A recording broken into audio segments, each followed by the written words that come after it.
Bagi sebagian orang, peci mungkin hanya sebagai pelengkap ibadah dan busana lebaran. Namun, di Desa Langonsari, Pamengpek, Kabupaten Bandung, kerajinan peci menjadi sumber hidup, identitas, dan warisan yang terus dipelihara dari rumah ke rumah. Di desa ini, puluhan warga merajut harapan dari setiap jahitan peci yang mereka kerjakan. Meski zaman terus berubah, tradisi yang sudah berlangsung puluhan tahun ini tetap bertahan. Menurut Sopuan, selaku ketua RT, hingga saat ini terhitung sudah ada 5 perajin peci di desa ini.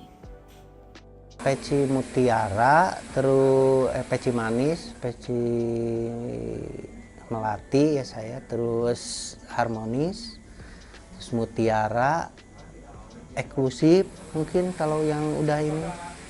Ya pencetusnya itu peci manis ya Pak Haji Toha itu. Jadi masyarakat ikut ke sana itu meningkat, apalagi kalau mau Ramadan begini, udah banyak gitu. Kadang-kadang ada yang nggak kekasih barang gitu. Dari banyaknya usaha di desa ini, peci manis HM Tohalah yang menjadi pionir dari berkembangnya kerajinan peci di Desa Langonsari. Pokoknya tahun 40-an lah gitu. Jadi bapak saya itu lihat ada Pak Soekarno itu presiden Indonesia pertama pakai peci, tertarik gitu untuk kayaknya untuk bikin peci gitu. Sekarang saya jadi penerusnya, pewaris dari Pak Haji Toha.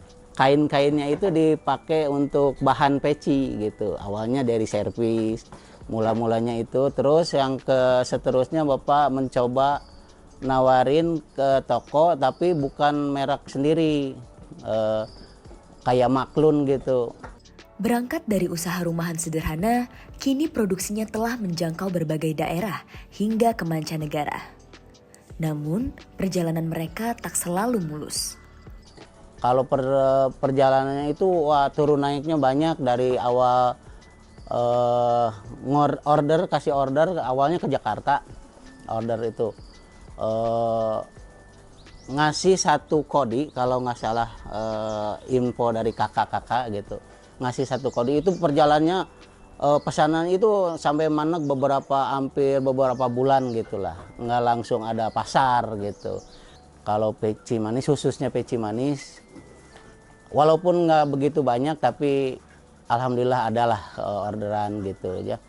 Kalau Ramadan ya pastilah banyak, cuman masih banyak kendala karena kekurangan modal atau kondisi kurang begitu yakin gitu. Peci itu ya tadi kembali produk musiman, barang musiman. Mau stok barang di awal-awal itu saya itu agak ragu gitu, takutnya nanti ini laku nggak ya gitu. Terlepas dari pasar yang tak menentu, sejumlah pengrajin lokal masih terus bertahan menjadi pengrajin peci di desa ini, terutama di bulan Ramadan. Dari tangan-tangan sederhana inilah peci dibuat, diukir satu persatu dengan proses yang tidaklah mudah. Awalnya gak punya kerjaan lagi lah selain kerja di peci manis itu.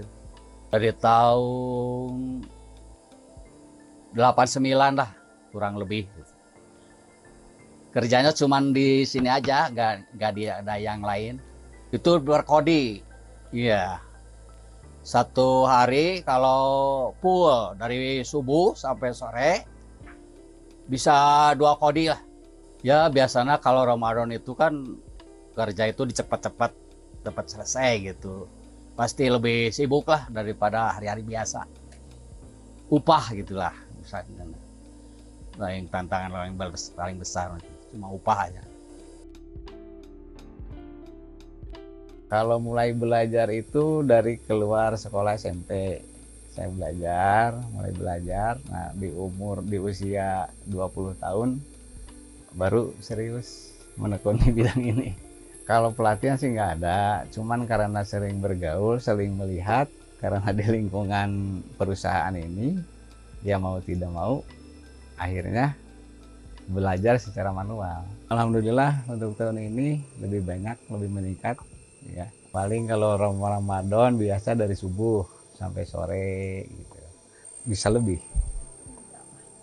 Paling bisa 2 kodi gitu. Cuman waktu bertambah. Tantangan ya paling cuma untuk mengejar waktu aja. Ketepatan waktu dan kerapihan aja.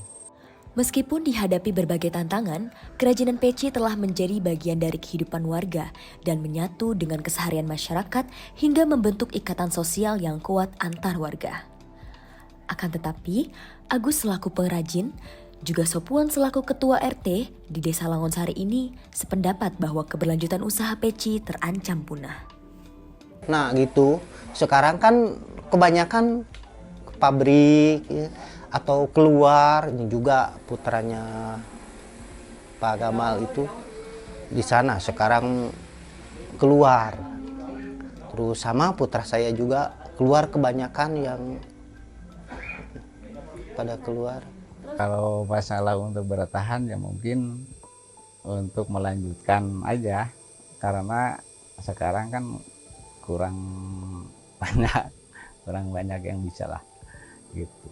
Untuk lihat ke depan ya sedikit mungkin ada rasa takut karena anak-anak sekarang kan nggak seperti kayak dulu. Tapi alhamdulillah masih ada juga yang tertarik dan ingin bisa membuat peci ini. Kekhawatiran ini muncul karena peci menjadi sebuah identitas desa yang layak dipertahankan dan merupakan sumber hidup yang telah menopang banyak keluarga. Di tengah tantangan dan keterbatasan, sentra peci ini tetap bertahan. Hanya dengan modal tekad kolektif warga yang memilih untuk terus menjaga warisan mereka. Selama tangan-tangan mereka masih menjahit dan tradisi masih dijaga, peci Langonsari akan terus hidup sebagai warisan, identitas, dan cerita tentang desa yang tak pernah menyerah pada waktu.